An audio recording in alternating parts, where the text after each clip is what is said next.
Hello and welcome back to another episode of Lowcountry Lowdown. We are here back in the studio, joining my boy Roberto.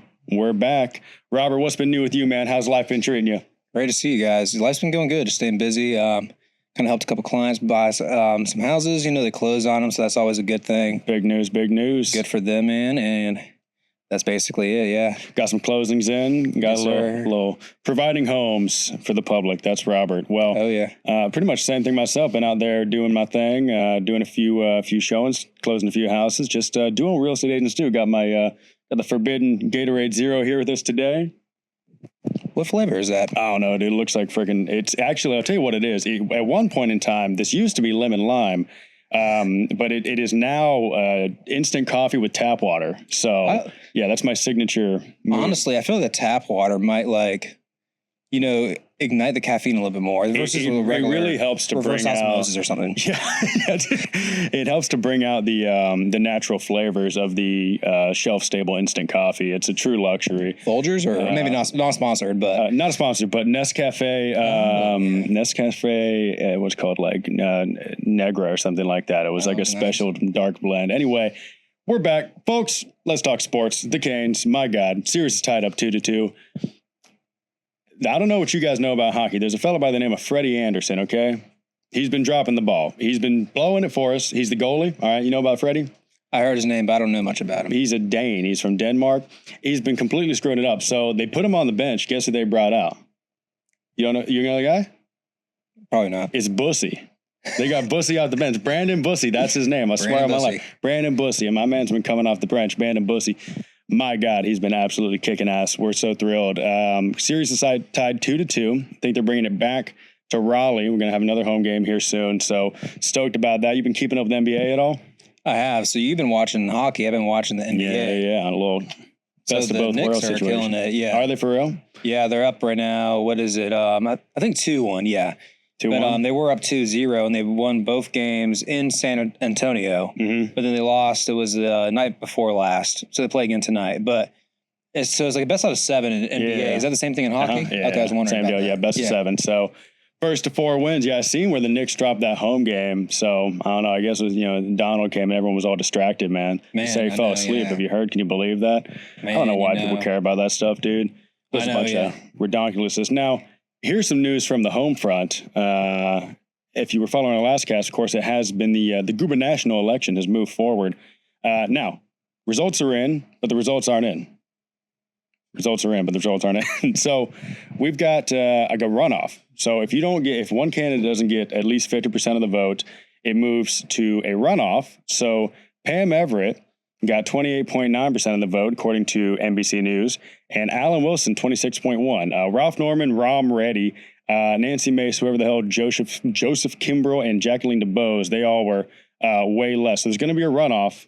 So they had a field of, 4, 5, 6, 7 of them, and now it's reduced down to just 2. There's going to be a runoff election that is going to be on June 23rd. So, folks, please do go vote on June 23rd. If you didn't vote on June 9th, that's fine. A lot of people didn't.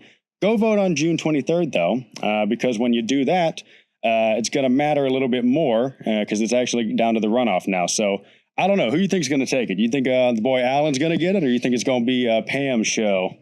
My sixth sense could be off, but I feel like Pam is going to. You think Pam's got it down? Let's check the Kalshi odds. Not a sponsor. Kalshi or rain bet. Kalshi or rain bet. Yeah, let's see here.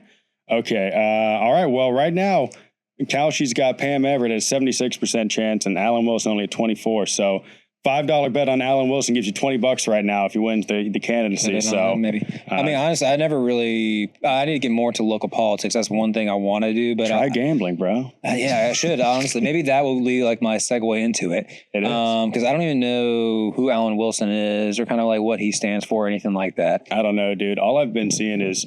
Like, I don't even really watch cable like that. I'll be streaming stuff on, the YouTube. Cable, I've heard that forever. Cable, right? Yeah, even though it's not even cable anymore. Like, I have YouTube TV. Yeah. It's not technically cable, but whatever. But I watch sports on it. And that's the only time I see commercials these days is when I'm watching sports because somehow you can spend $80 a month on cable and you still get commercials and $10 a month on Netflix and no commercials. Anyway, but so Yeah, it's that time of year. You watch sports. Every commercial is like a political ad, dude. Oh yeah, and they're fighting each other. They're going crazy, bro. They always go after each other. Yeah, it's not like there's not a single commercial that's like, oh yeah, well, I was a veteran and I support this, that, and the other. It's just like, who's that guy that was running against Lindsey Graham? What's his name? Hold on, I can get it pulled up here.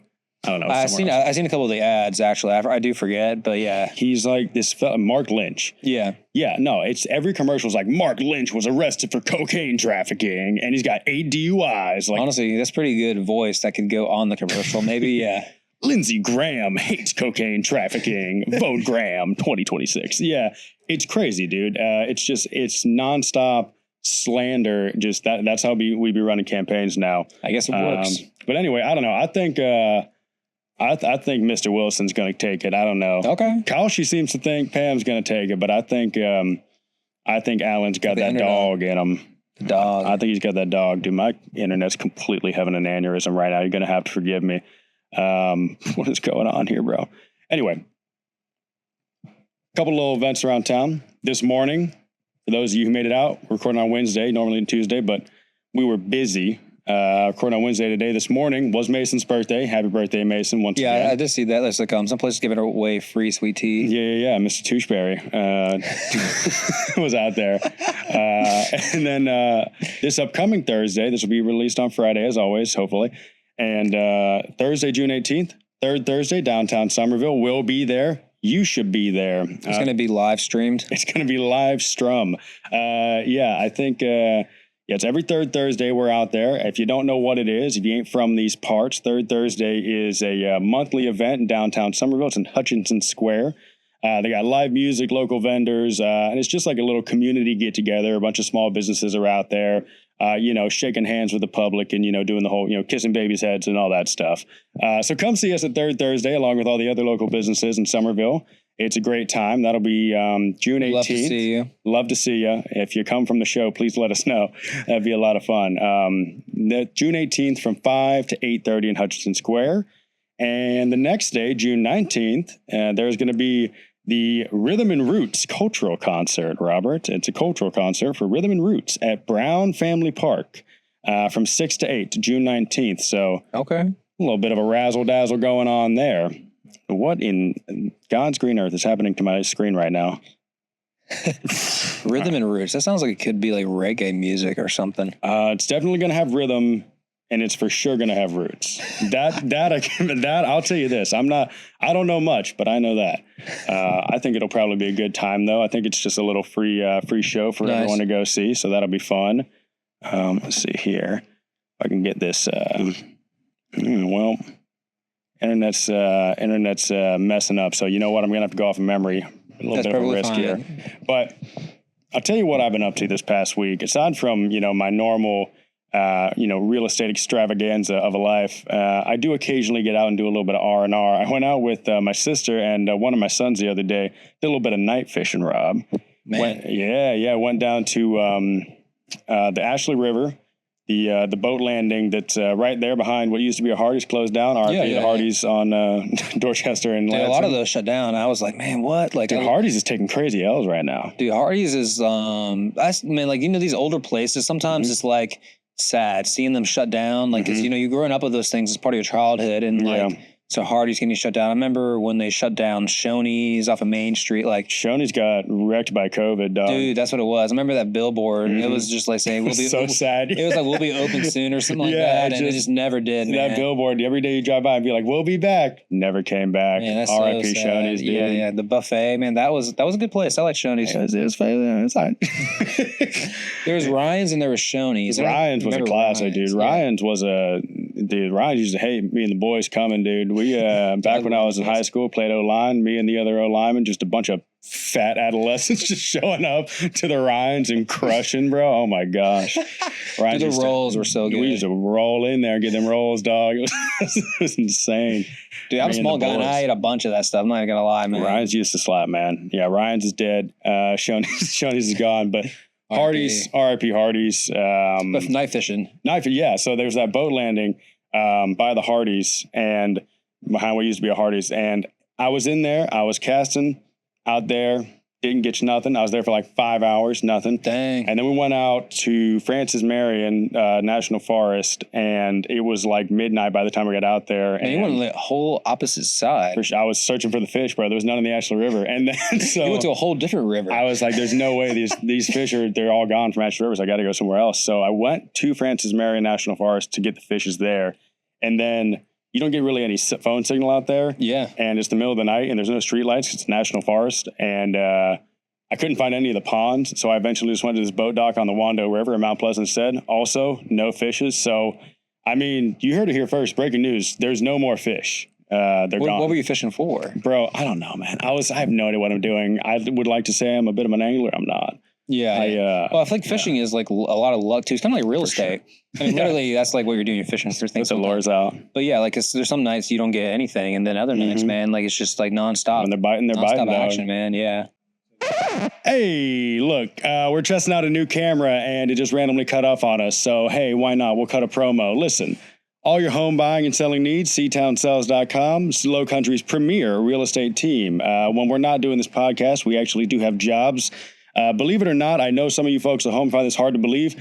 This podcast doesn't actually pay the bills. So we do have jobs. We're actually pretty good at them. So if you're looking to buy or sell real estate, give us a call. Robert will put the phone number somewhere. SeaTownSells.com. Check us out. Down below. Check the link down below. Now back to the show.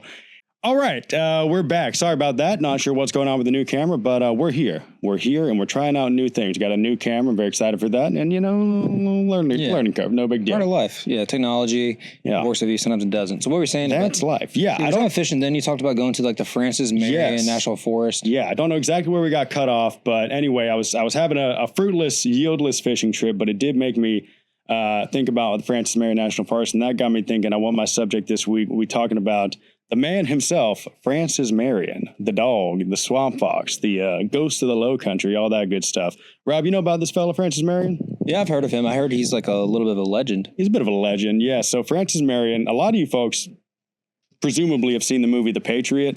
We watched it in middle school growing up. Interesting. Mel Gibson. Yeah. Shout out Mel Gibson. Heath Ledger. I think he's in that. Yeah, he is actually. Yeah. The Joker. Yeah. But so that movie took a few creative liberties. It actually combined quite a few historical figures. But I'm here to tell you the truth, the real scoop on Francis Marion. First of all, number one, freaky ass legs. He was born with some weird legs, completely abnormally formed. Just real crooked and bow-legged, although not particularly abnormal for the time. A lot of people were born weird back then. Yeah. No modern medicine, none of that stuff. He was just born a little crooked. I mean, we all got something going. We all got something going on. Didn't stop my boy Francis though. So growing up, he didn't grow up poor, but he didn't grow up with money. His family had money. Not him himself, though, okay? So he grew up not owning a plantation, but helping to manage a plantation that his family owned. I think it was like his uncle or something like that, cousin twice removed, whatever. And then around the time he was 15, he set sail, started doing a little bit of expeditions along the sea, almost drowned. Says here, when he was a crewman on a schooner, type of boat, I guess, headed for the West Indies, a whale struck the ship and sank it. Just goes to show you the incredible engineering going into those ships back then. West Indies, man, everybody was. Fellas were. That wasn't too far along when he was doing that. He was going out there, man. Took 7 days for the crew to reach shore in a lifeboat. 2 men died from lack of food and water. But Francis survived. And after that, he decided that the life on the sea was not for him. Decided to come back to America. Didn't want to do the whole sailing thing after that. So almost died there.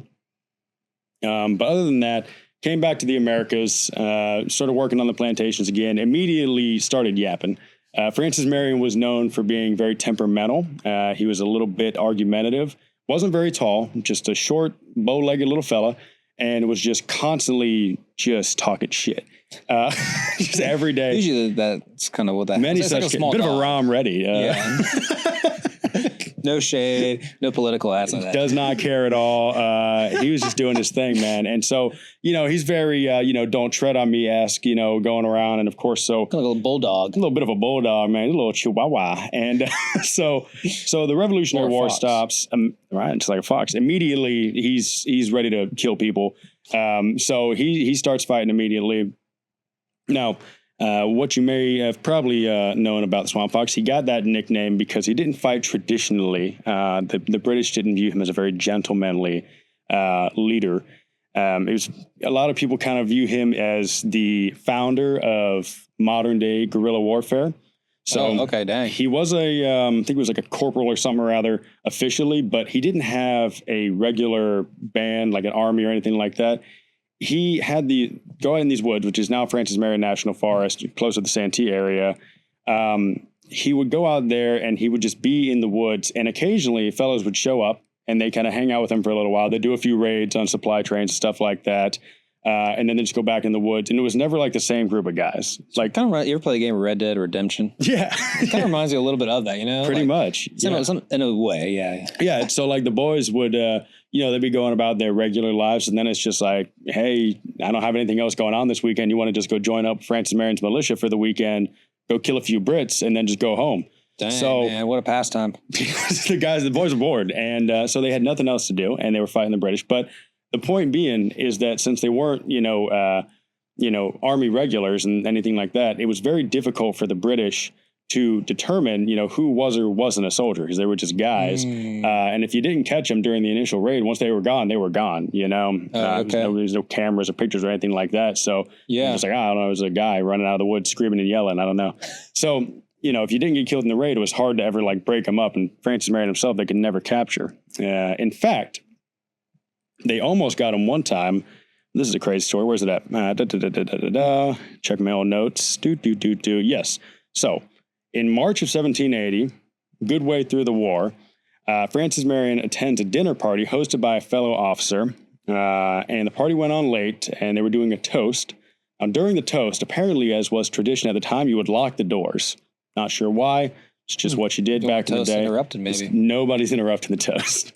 So they locked the doors. Francis Marion, he did not want to drink. He did not want to be part of the toast. He wanted to leave. Now, again, kind of a freaky deaky little fella. Instead of just, leaving or waiting for the toast to be over and then, they unlock the doors and then they leave, he decides, okay, I don't want to be rude. Instead of telling people I don't want to be here, I'm going to jump out of a second-story building. So he jumps out the window, breaks his ankle, and just limps off into the woods. Like the little freaking goblin no one he is, heard dude. him doing this? He's a very stealthy, very Where was this? sneaky. South Carolina? Yeah, this is in Charleston. And so, anyway, he dips on a out. cobblestone street, maybe. Yeah, dips out of the second story, breaks his ankle, limps off into the woods, disappears. I don't know if they just didn't notice. There was like, all right, whatever, he's gone. This guy's weird anyway. They go on with their night. They're having a good time.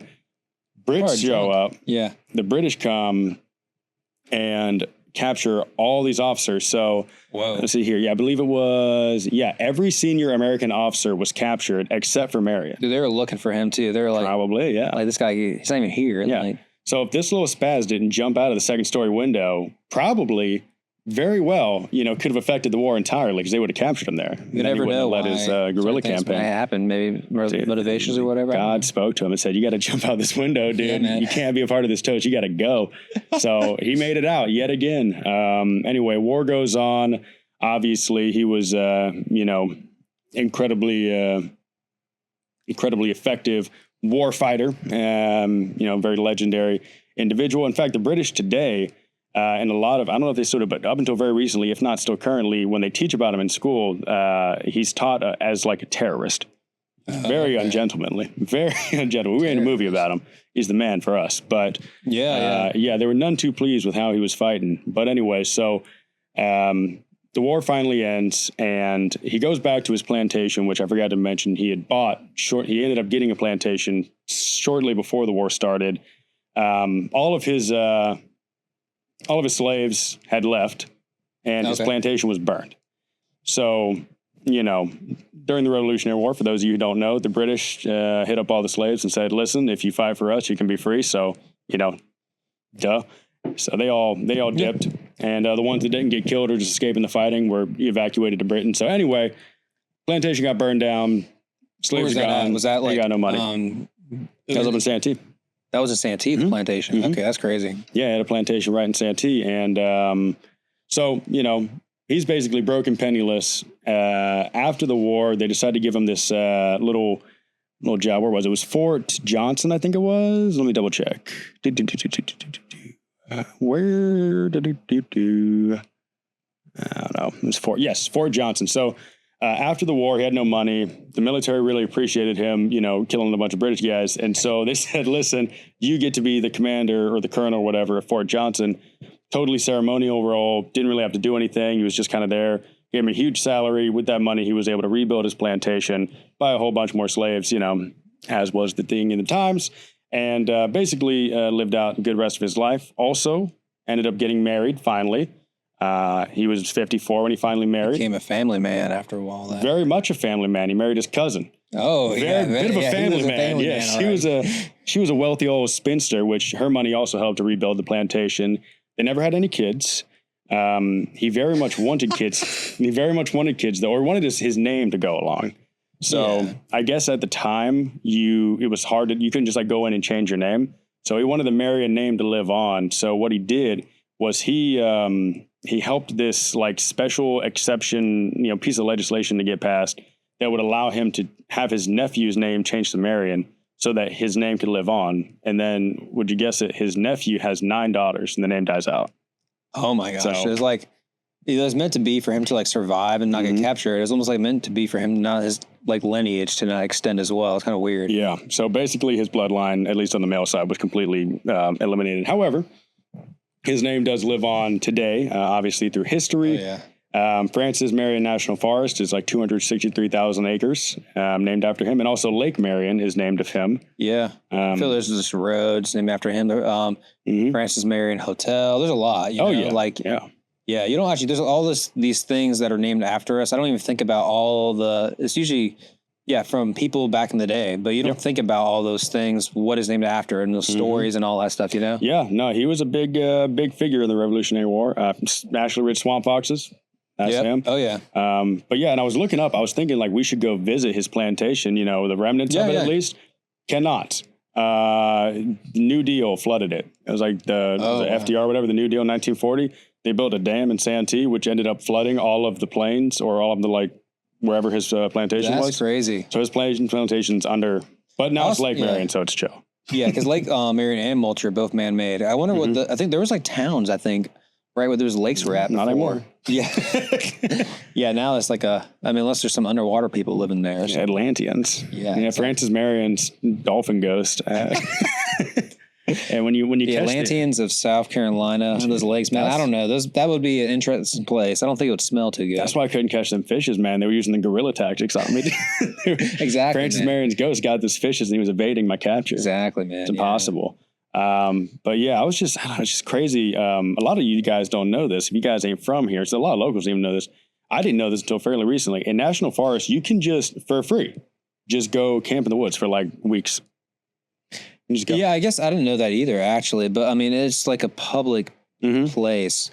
Yeah. Honestly, I feel like that's, as long as there's no weird things happening out there. You can bring a gun. That's fine. You shouldn't be able to bring it for self-protection. But if there's a cult happening out there or something crazy, which probably is sometimes. Great content for the pod. If we stumbled upon a cult. Dude, that would be really cool. That'd be guests, right? That would probably get a lot of views. I think so. Maybe we'll do that, sometime. Should go find the Francis Marion Forest cult. Go out. We can just bring the setup to the Francis Marion Forest and bugs and everything are biting us while we're out there. Humidity, but we'll brave it for live you like guys. Francis, dude. Yeah, exactly. That's why I was like, man, I should go out there, and I wanted to. I don't know. I'm kind of a strange man sometimes. I've got this vision. I'm going to go out into the forest and just live in encampment as if I were Francis Marion. I'm going to. I think that's a guy cripple my legs, so that I'm just like him. Make yourself bow-legged. Yes, I've always had that desire to live off the land for not forever, but maybe for a week or so, just live off the land. I used to watch the show Man vs. Wild growing up. Yeah. Bear Grylls, but there's another one. Who's that other guy? There was I don't know. Man, it was I forget, but there's no survival show like that. Me and my wife on Netflix, that show Alone, we watch that a lot. Oh, okay. It's the same thing. It's just people in the woods with the camera and they're there you go. Just go kill some squirrels and try not to starve. But see, that makes it I think we talked about it once before, how we have honestly, it's kind of we actually live in a pretty good society. It can be messed up some things, but we can just go to the grocery store. I don't got to hunt squirrels. Yeah, for sure. Yeah, no, you can just exist. I was researching the other day about, so I forget which fish it is. It might be a carp. I don't know, some fish. But back in the day, the number one priority of the government was just to make sure people didn't die, like pre-refrigeration and all that. Yeah, it was just like, people are starving. And so I forget, I think it was a carp. There was some fish and they just put it in the waters because it just breeds like crazy. And they're like, all right, well, you guys know, let's just catch this fish. It's got omega-3s from that. Mm-hmm. Yeah, so they just mega stocked all the American rivers and lakes with this stupid little fish. And apparently people hate it. It's like 1/3 of them caught are ground up for fertilizer. It tastes awful, apparently. It must be. But they be breeding. Hey, man. Hey, it worked. It saved you won't starve. No, yeah. Not in the Ash River, though. But yeah, no, apparently I was trying to plan out this whole like Francis Marion themed camping trip in the Francis Marion National Forest. I was trying to figure out, okay, what did he eat while he was out there? Yeah, and stuff. Cool. Apparently back in the day, oysters were much more plentiful. Yeah, oysters were the food back in the day, man. Yeah, it was like poor people food. It was everybody's food. Yeah. Because there's so many. Yeah. And now they're all overfished and there's not as many and they're like a luxury item. But back in the day, man, there was oysters like the size of your hand. That's crazy. Big oysters. I know I heard, I guess it's here too, there's a ton of oysters, but even like New York City, that was like the most common food, I think, for people. Yeah. A lot of people that live there were also like immigrants from different countries, were not wealthy at all, you know? Yeah. No, nobody had any money the Spanish, when they sent their expeditions over, it was, very well funded and they were like on the search for gold and all that. And forget what her name was. Who was the queen? I don't know. The Spanish queen was like, yo, go give me some gold. Big, well-funded expedition. The Americas, the British, which became the Americans, when we came over, it was primarily people that were seeking like religious freedom, like Protestant, shit.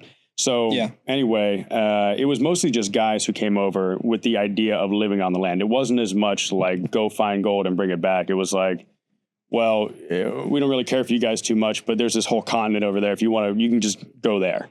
That was pretty much what happened. See you guys, yeah. Like, I figure it out. And then eventually they said, well, we'll give you a little 1% tax on sugar. And then we spazzed about it. And now we're a country. I mean, honestly, that's like, there's so much land here, that's like, I'm surprised they were just like, go over there because of course no one didn't have a GPS. They didn't know what America had, because it was like, and that was like the last, I feel like the world, almost like the last unexplored thing really was, by like normal societies or whatever, North America, Well, yeah, because back in the day, it was like just thinking about how difficult it is to transport goods from America to England back in the day.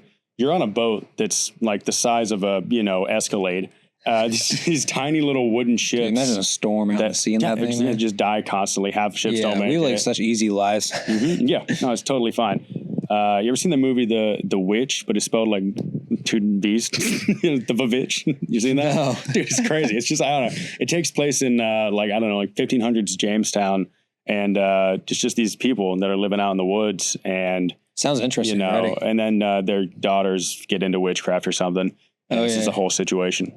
Man, I feel like witchcraft is like people still do that, but that was like a big thing back in the day. Or maybe it was like, the Salem witch trials, all this stuff. Witchcraft was like a thing for sure. Witch. It was a big deal. Fun fact about the Salem witch trials: nobody was ever burned.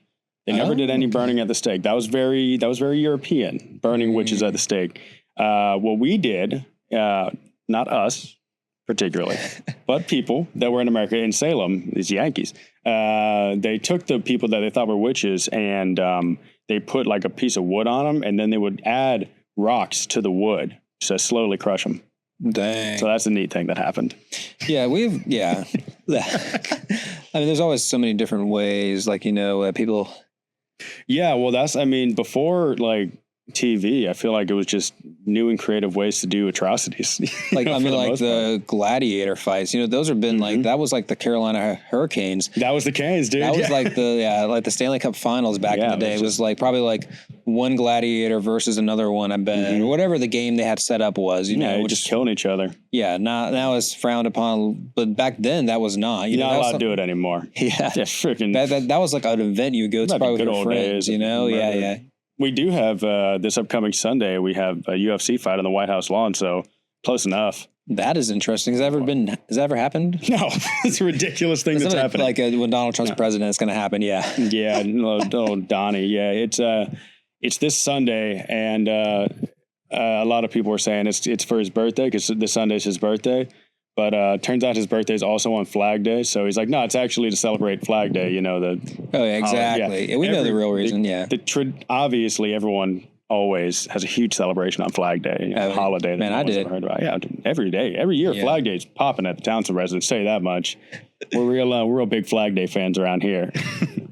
But I don't know, man. Francis Marion, I think he's he was a good guy. What else do I have in my notes here? Oh, yes. Also, people did not know this. He was a state senator. No one ever talks about that. Yeah, I felt he was something. I thought he was in politics or something. Yeah. Mm-hmm. Yeah. When he was done with the war, he became a state senator. And this is very surprising to a lot of folks. Instead of, you would think, being Francis Marion and being this like notoriously ruthless, at least for the time, warfighter, that he would just be, to hell with the British. But actually, in fact, his policies were very pro-leniency on the loyalist. So people who fought, for the British and tried to preserve the colonies as part of the British Empire and this, that, and the other, he would advocate for extreme leniency towards them and try to welcome them into the new country instead of, punishing them. He was really a good heart. He did have a great heart, that Francis. Yeah. Aside from the slavery thing, but Hey man, maybe we don't know. What are you gonna do? We don't know his heart behind it. I was in the Patriot in that movie. They have this scene where the British guy is like, and what of your slaves? And he goes, oh no, those are free men. And I do remember that. All right, sure, Mel. That's Mel's a good guy too. Mel would never. Mel could not. He could not play a character that had slaves. Mel Gibson, so he had to bend the truth. Yeah. But I don't know. Freedom, man. I mean, that was his whole. That's like his whole thing. Yeah, was Braveheart. Never take our freedom. Let me see here. There's another thing about his. I was reading something about his autobiographer too. Where's this fellow? Where's this goober? What's his name? Yes, M.L. Parson Weems.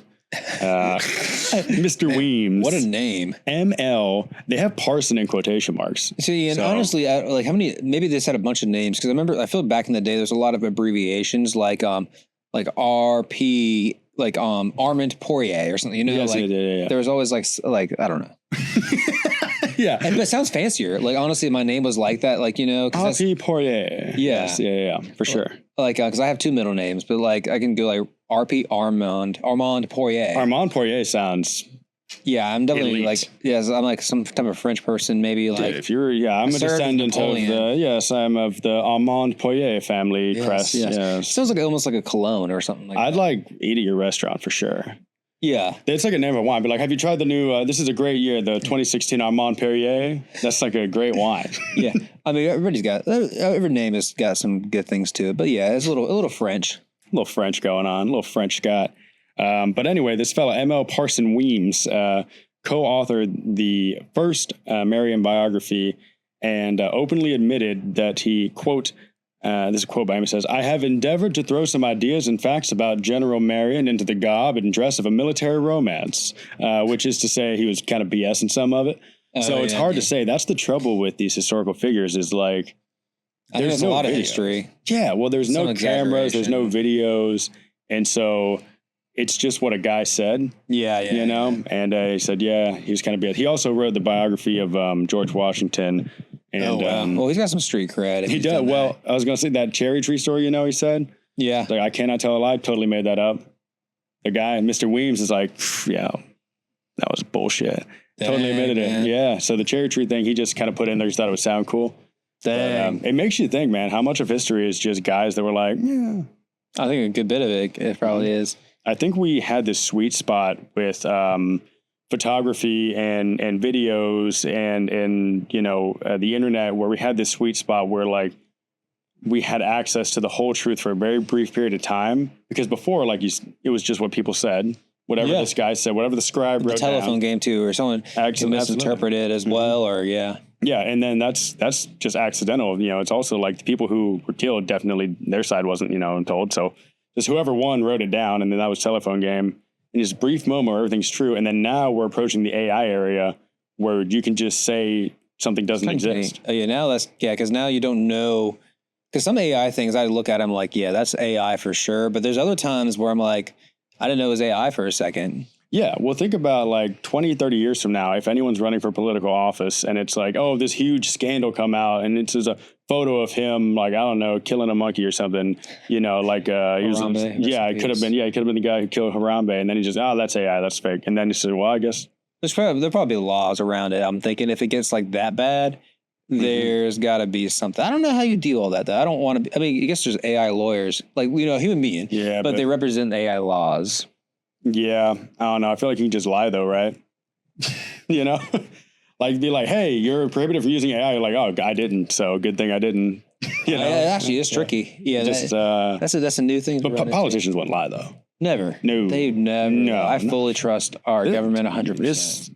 In this country, there's no way. These are good Christian, just integrity honest people. apes. I've never once heard of a lying politician, not in this country. Maybe some people who try to run their I don't think you're allowed to lie if you're a politician. I think it's illegal. I think they wouldn't be able to sleep at night. There'd be a lot of... No way. Yeah, it definitely couldn't. Yeah, these people who get paid a annual salary of like $150K and have a net worth of $500 million are just... Dude, that's just like good investing. They're great investing. Yeah, they just lawn over time, everything in the right exact spot. They're skillful people. They're very intelligent. Yeah. But hey, it is what it is. I wonder what Francis Marion would think of the world today. I don't know. I think he might be a little... He'd be upset about taxes. He'd be a little gung-ho about some stuff, I think. I think he'd have some opinions on the taxes.